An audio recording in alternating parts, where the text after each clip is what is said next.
नमस्कार। आज हम बात करेंगे चश्मा उतारने की सर्जरी, रिफ्रैक्टिव सर्जरी के बारे में। कुछ कॉमन सवाल जो हमें दिन भर में सुनने को मिलते हैं, हम आज इस वीडियो में उनका एक एक करके जवाब देना चाहेंगे। तो चश्मा उतारने की सर्जरी, रिफ्रैक्टिव सर्जरी के लिए बेस्ट उम्र क्या है? देखिए, आइडियली आपकी उम्र 18 साल से ऊपर होनी चाहिए, क्योंकि ये वो एक एज है जिसमें नंबर आराम से स्टेबल हो जाता है। जनरली अगर परसेंटेज के बारे में बात करें तो लगभग 98% लोगों का नंबर जो है वो 18 साल की उम्र के बाद स्टेबल हो जाएगा। स्पेशली अगर कोई हमें शुरू से दिखा रहा हो, 2-3 साल से कॉन्टिन्यूस दिखा रहा हो और हमने देखा हो कि उसका नंबर स्टेबल है, तो 18 is a very comfortable age जिसमें हम सर्जरी कर सकते हैं। काफी पेशेंट्स हमारे पास आते हैं जो पहली बारी हमारे पास आते हैं और जिनको श्योर नहीं होता कि उनका नंबर स्टेबल हुआ है या नहीं हुआ है। तो ऐसे केसेस में बेस्ट चीज यही रहेगी कि या तो पुराने चश्मे से या पुराने पर्चों से या पेशेंट से पूछ के या एटलीस्ट रुक के एक साथ फॉलो अप करके देख लिया जाए कि वो नंबर स्टेबल है या नहीं है, और तभी सर्जरी करी जाए। याद रखिए, सर्जरी लाइफ में एक ही बार होनी है, तो इट इज ऑलवेज बेटर कि हम हर चीज को लेके काफी श्योर हो।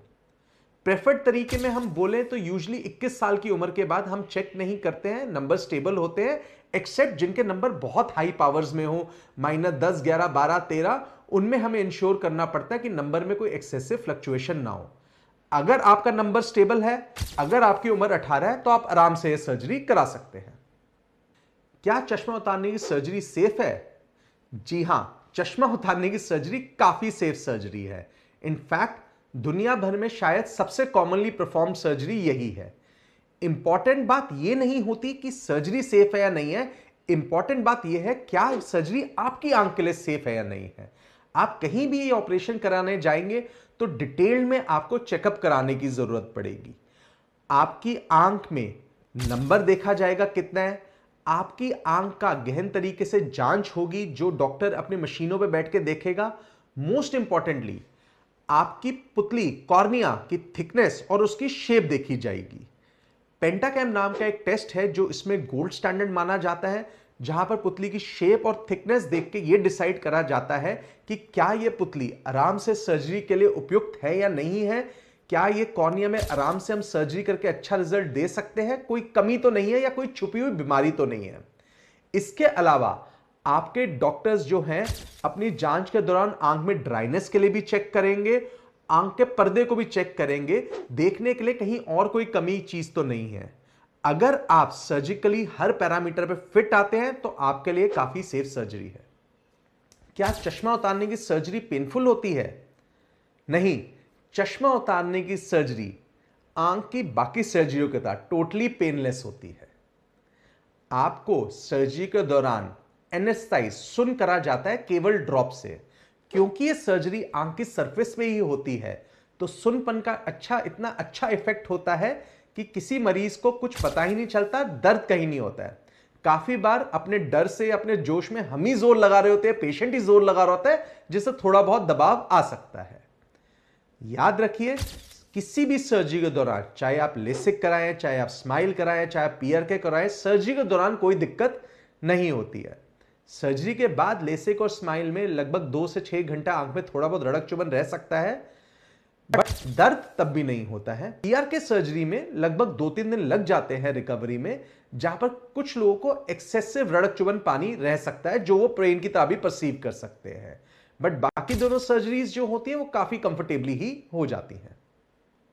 सर्जरी कितने टाइम में कंप्लीट होती है? यूजली डिपेंडिंग अपॉन आपकी कौन सी सर्जरी करी जा रही है, ब्लेड करी जा रही है, ब्लेडलेस करी जा रही है, PRK करी जा रही है, एक आंख में एवरेज 5 से 10 मिनट लगते हैं। आप ये मान के चल सकते हैं कि 20 मिनट में यूजली पूरी सर्जरी बहुत आराम से, बहुत कंफर्टेबली करी जा सकती है। सर्जरी के बाद कितनी देर रेस्ट करना पड़ता है? जी देखिए, ये थोड़ा बहुत डिपेंड करेगा इस बात पे कि आपकी कौन सी सर्जरी हुई है। लेसिक या स्माइल सर्जरी में आप ये मान सकते हैं कि आंख में 4 से 6 घंटा रड़क चुभन पानी रहेगा और अगले दिन सुबह काफी कंफर्टेबल होगे, काफी अच्छी विजन के साथ आप उठोगे। कोई बहुत ज्यादा डिफाइंड रूल नहीं है, लेकिन आज के दिनों में कोई ऐसे काले कमरे में रहना, अंधेरे में रहना, रोशनी को अवॉइड करना, ये सब चीजें नेसेसरी नहीं होती हैं। पेशेंट बहुत जल्दी रिकवरी कर लेते हैं और 2 से 3 दिनों में भी काफी हद तक अपने काम में जा सकते हैं। हेवी इंफेक्शन वाली जगहें जैसे स्विमिंग वगैरह, ये हम जरूर बोलते हैं 1 हफ्ता अवॉइड करने को। जहां तक अपने काम की बात है, वो भी आप बहुत जल्दी थोड़ा थोड़ा स्टार्ट कर सकते हैं। एवरेज टाइम भी अगर देखें तो 2 से 3 दिन में इतना हो जाता है कि आप आराम से अपना लैपटॉप, मोबाइल वगैरह देख पाए। क्या चश्मा हटाने की सर्जरी या लेसिक सर्जरी एक परमानेंट सॉल्यूशन है? क्या उसके बाद नंबर नहीं आ सकता है? देखिए, लगभग 99% लोगों में यह नंबर नहीं आएगा, लेकिन 1% लोगों में मल्टीपल कारणों के कारण एक नंबर आ सकता है। चलिए इसके बारे में थोड़ा सा बात करते हैं। करंट जो प्रोटोकॉल्स है, करंट जनरेशन और जो मशीन्स हैं, उनमें नंबर इनहेरेंटली वापस आना, अपने आप वापस आने के चांसेस बहुत कम है। इस प्रोसेस को हम बोलते हैं रिग्रेशन। रिग्रेशन यानी लेजर का इफेक्ट धीरे धीरे वापस जाना। जितना अभी तक देखा गया है, जिन लोगों का नंबर बहुत हैवी हो, 6 के ऊपर, जिन लोगों की पुतली की थिकनेस बहुत कम हो, 490 के नीचे, या जिन लोगों में पुरानी मशीनों पे, पुराने प्रोटोकॉल्स पे करी गई हो, उनमें रिग्रेशन के चांसेस ज्यादा होते हैं। ओवरऑल भी ये वैल्यू देखी जाए तो लगभग 1 से 2% ही लोग हैं जिनका नंबर वापस आएगा। आज के दिन में कोविड के बाद एक बहुत इंपॉर्टेंट चीज ये है जो हमें समझ में आई है कि जिन लोगों का स्क्रीन टाइम बहुत ज्यादा होता है, उनमें भी नंबर वापस आने का चांस थ्योरेटिकली ज्यादा है। शायद नजदीक का काम बहुत ज्यादा होने की वजह से आंखें स्ट्रेन में चल जाती है, तो जिनका भी कंप्यूटर, मोबाइल पे काम बहुत ज्यादा है, उनको लेसिक के बाद भी हम 20 मिनट काम के बाद 20 सेकंड का ब्रेक लेने को बोलते हैं, जिसको 20 फीट दूर ऑब्जेक्ट को देखने को बोलते हैं, जिसे हम कॉमन भाषा में 20-20-20 रूल बोल देते हैं। ये करने से नंबर वापस आने के चांस बहुत कम हो जाते हैं। अभी तक भी लेसिक का कोई ऐसा प्रोटोकॉल नहीं है जिसमें नंबर वापस आने के चांस 0 हो। यह समझना पड़ेगा कि लेसिक एक टेक्नोलॉजी है जो लगभग आपको 99% केसेस में चश्मे से फ्री कर सकती है। 100% बोल पाना मेडिकल साइंस में कहीं भी प्रूवन नहीं है।